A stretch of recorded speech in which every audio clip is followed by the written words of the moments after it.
શ્યામકુમારના નમસ્કાર. આજના વિડીયોમાં આપનું સ્વાગત છે. નમસ્કાર. અચ્છા, ક્યારે એવું વિચાર્યું છે કે આજે સાવ સામાન્ય દેખાતો કપ છે એની પાછળ એક આખી ક્રાંતિની, એક આખી સફરની વાર્તા છુપાયેલી હોઈ શકે? ચાલો આજે આપણે એ જ રહસ્ય પરથી પડદો ઉઠાવીએ. રોજ સવારે ગરમા ગરમ ચાની ચૂસકી હોય કે પછી સાંજે દોસ્તો સાથે કોફીની મજા, કપ તો આપણી જિંદગીનો એક ભાગ જ છે, ખરું ને? પણ આપણે ક્યારે ઊભા રહીને વિચાર્યું છે કે આ સાવ સાધારણ લાગતી વસ્તુ પાછળ સદીઓની મહેનત, અઢળક વિજ્ઞાન અને માનવ મનની કેટલીક એવી અદ્ભુત વાતો છુપાયેલી છે જે કદાચ આપણને ખબર પણ નથી. તો ચાલો આપણી આ સફરમાં આપણે શું શું જોવાના છીએ એની એક ઝલક લઈ લઈએ.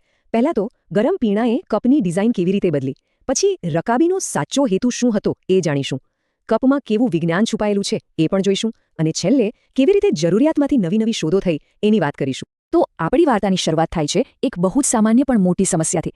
વિચારો, આપણા પૂર્વજોએ જ્યારે પહેલીવાર ગરમ ગરમ પીણું પીવાનો પ્રયત્ન કર્યો હશે ત્યારે એમની સામે સૌથી મોટો સવાલ શું હતો? ઉકળતા ગરમ પીણાને હાથ દાઝ્યા વગર પીવું કેવી રીતે? બસ આ એક નાનકડા સવાલે કપના આખા ઇતિહાસને હંમેશા માટે બદલી નાખ્યો. જુઓ, શરૂઆતમાં પ્રાચીન ચીનમાં ચા પીવા માટે હેન્ડલ વગરના નાના નાના વાટકા વપરાતા હતા. પણ પછી 18મી સદીમાં જ્યારે આ જ ચા યુરોપ પહોંચી અને રાજા મહારાજાઓના શોખમાંથી સામાન્ય લોકોનું પીણું બની, ત્યારે પેલી હાથ દાઝવાની સમસ્યા બહુ મોટી થઈ ગઈ. અને બસ એ સમસ્યાના ઉકેલ તરીકે એક બહુ જ સિમ્પલ પણ એકદમ ક્રાંતિકારી આઈડિયા આવ્યો: કપમાં હેન્ડલ ઉમેરવાનો. કેટલો નાનકડો પણ સ્માર્ટ સુધારો ને! હવે હેન્ડલની વાત તો થઈ, પણ એની સાથે આવતી રકાબીનું શું? એનો પણ એક બહુ જ મજેદાર ઇતિહાસ છે. આપણે મોટાભાગે શું માનીએ છીએ કે રકાબી એટલે કપ નીચે મૂકવાની એક ટ્રે, બરાબર? પણ એનું મૂળ હેતુ તો કંઈક સાવ અલગ જ હતો. કોઈ અંદાજ છે કે રકાબીનો અસલી ઉપયોગ શું હોઈ શકે? તો સાંભળો, જૂના જમાનામાં રકાબી એક જાતના પર્સનલ કુલિંગ ડિવાઇસ જેવું કામ કરતી હતી. હા, સાચું સાંભળ્યું. લોકો શું કરતા? ગરમ ગરમ ચાને કપમાંથી પહોળી રકાબીમાં રેડતા. હવે સપાટી મોટી થાય એટલે વરાળ ઝડપથી નીકળી જાય અને ચા ફટાફટ ઠંડી થઈ જાય. અને પછી તેઓ સીધી રકાબીમાંથી ચા પીતા.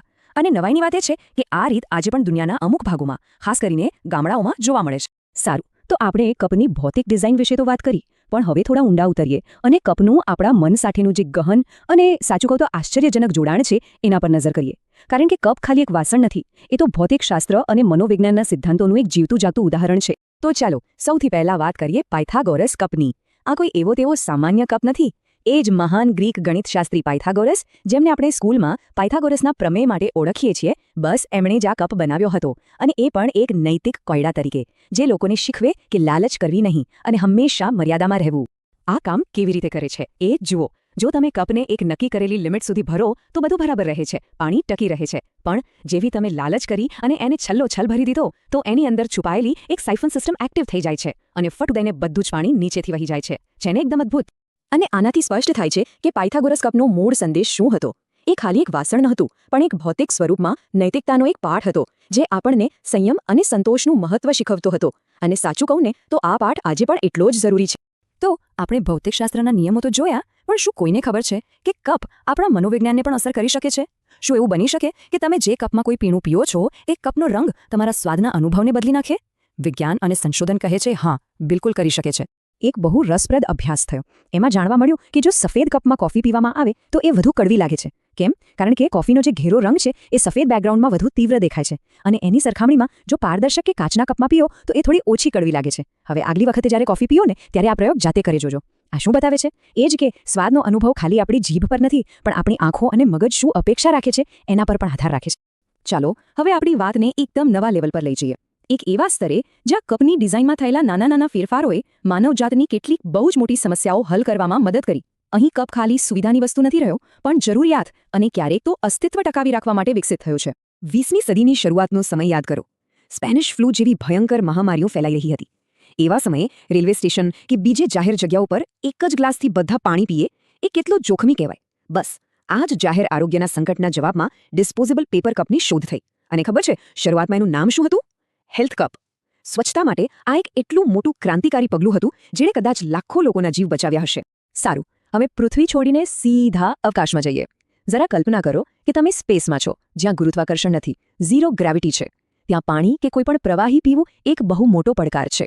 સામાન્ય કપમાંથી પીવાની કોશિશ કરો તો પાણી તરવા માંડશે અને નાના નાના ગોળા બનીને હવામાં ફરવા લાગશે. આ સમસ્યાને ઉકેલવા માટે વૈજ્ઞાનિકોએ બનાવ્યો ઝીરો ગ્રેવિટી કપ. એનો આકાર જ એવો ખાસ છે કે કેપિલરી એક્શન નામના સિદ્ધાંતનો ઉપયોગ કરીને પ્રવાહીને કિનારી તરફ ખેંચી રાખે છે, જેથી અવકાશયાત્રીઓ જાણે પૃથ્વી પર બેઠા હોય એમ આરામથી પી શકે.